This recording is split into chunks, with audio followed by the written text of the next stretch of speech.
পিতা পুত্র পবিত্র আত্মার নামে আমেন।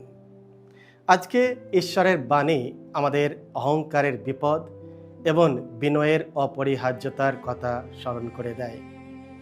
যিশু আমাদের স্মরণ করে দেয় যে একজন ধনী মানুষের পক্ষে ঈশ্বরের রাজ্যে প্রবেশ করার চেয়ে একটি উটের পক্ষে ছুঁচের ছিদ্র দিয়ে যাওয়া খুবই সহজ।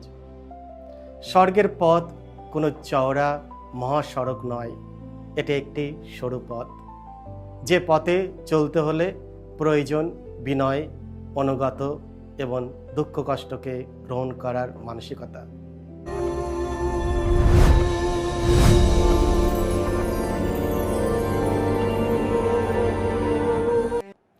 খ্রিস্টতে আমার পরম প্রিয়জনেরা, আজ আগস্ট মাসের 18 তারিখ, সাধারণকালের 20তম সপ্তাহ, মঙ্গলবার।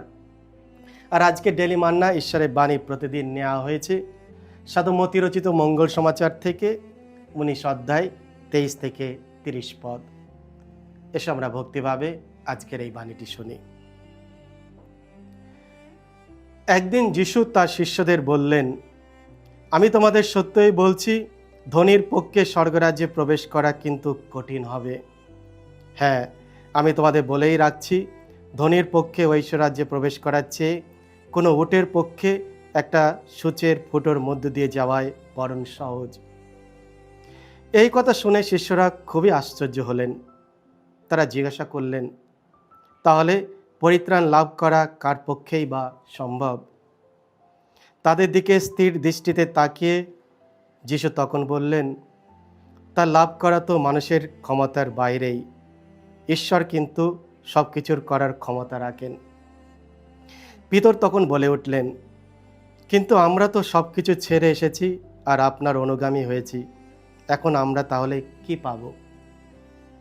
যিশু উত্তর দিলেন, আমি তোমাদের সত্যই বলছি, যখন সব কিছুই নতুন করে তোলা হবে, যখন মানবপুত্র নিজের গৌরবের সিংহাসনে এসে বসবে, তখন তোমরা, আমার অনুগামী যারা, তোমরাও ইসরায়েলের 12টি গোষ্ঠীর বিচারকের পদে 12টি সিংহাসনে বসতে পাবে।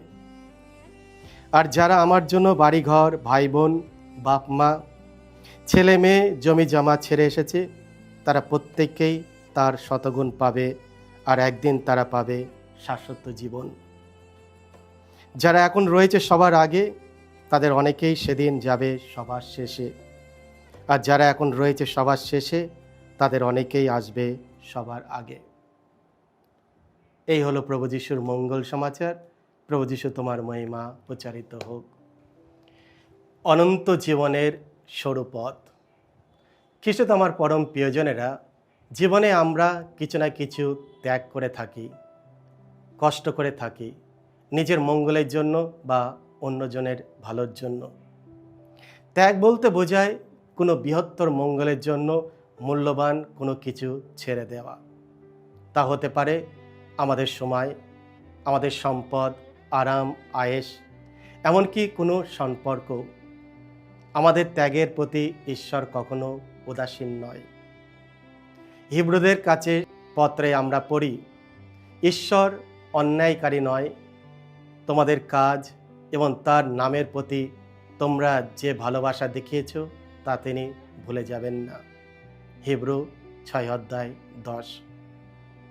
তিনি এমন এক ঈশ্বর যিনি উদারভাবে পুরস্কৃত করেন।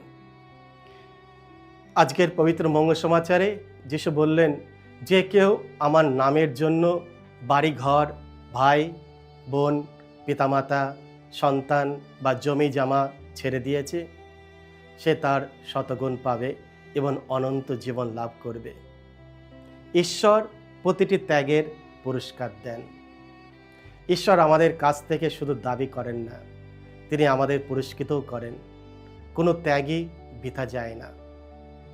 আমরা তার জন্য যা কিছু করি, তা যত ছোট বা তুচ্ছই মনে হোক না কেন, তিনি তার প্রতিটি বিষয় লক্ষ্য করেন এবং তার পূর্ণ প্রতিদান দেন। ঈশ্বর প্রচুর পরিমাণে পুরস্কৃত করেন।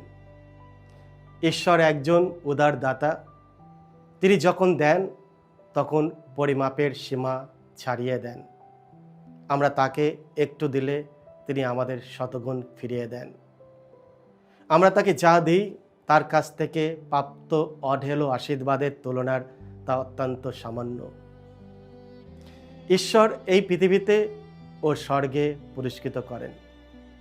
খ্রিস্ট আমার পরম প্রিয়জনেরা, আমরা তাকে যা ভালো দিই তার পরিবর্তে তিনি পৃথিবীতে আমাদের আরও ভালো দেন এবং স্বর্গে দেন সর্বোত্তম। পৃথিবীতে আমরা পাই তার আশীর্বাদ আর স্বর্গে পাই পরম ধন্যতা। স্বর্গের পুরস্কার পার্থিব পুরস্কারের চেয়ে অনেক মহত্তর। নিশ্চয় খ্রিস্টকে অনুসরণ করার জন্য যে ত্যাগ স্বীকার আমরা করি তার পুরস্কার মহান। আজকের পবিত্র মঙ্গল সমাচারে যিশু নিজেই তার প্রতিশ্রুতি দিয়েছেন। কিন্তু খ্রিস্টকে অনুসরণ করার প্রধান উদ্দেশ্য পুরস্কার বা সম্মান লাভ করা নয়। এর মূল্য ভিত্তি হতে পারে খ্রিস্টের প্রতি নিঃস্বার্থ ভালোবাসা এবং তার মিশন পূরণ করার আকাঙ্ক্ষা। যখন যিশু তার প্রেরিতদের আহ্বান করেছিলেন তখন তিনি প্রথমে তাদের পুরস্কারের কথা বলেননি, বরং তিনি খুবই স্পষ্টভাবে শিষ্যত্বের দাবিগুলো কথা তুলে ধরেছিলেন। যে কেউ আমার শিষ্য হতে চায় সে নিজেকে অস্বীকার করুক, নিজের ক্রুশ তুলে নিক এবং আমাকে অনুসরণ করুক। মতি 16:24। যে ব্যক্তি শিষ্যত্বের দাবিগুলি বিশ্বস্ততার সঙ্গে পূরণ করে সে অবশ্যই তার পুরস্কারের যোগ্য হয়ে ওঠে। খ্রিস্ট আমার পরম প্রিয়জনেরা, তাই শিষ্য হিসাবে আমাদের চিন্তার বিষয় হওয়া উচিত ঈশ্বরের দাবিগুলো পূরণ করা, আর পুরস্কার প্রদান করা সেটা হলো ঈশ্বরের কাজ। আমরা যেভাবে জীবনযাপন করব ঈশ্বর সেইভাবেই আমাদের পুরস্কৃত করবেন, এই পৃথিবীতে এবং পরকালে স্বর্গলোকে। আমেন। সকলকে জয় যিশু। ঈশ্বর আপনাদের সকলকে আশীর্বাদ করুন।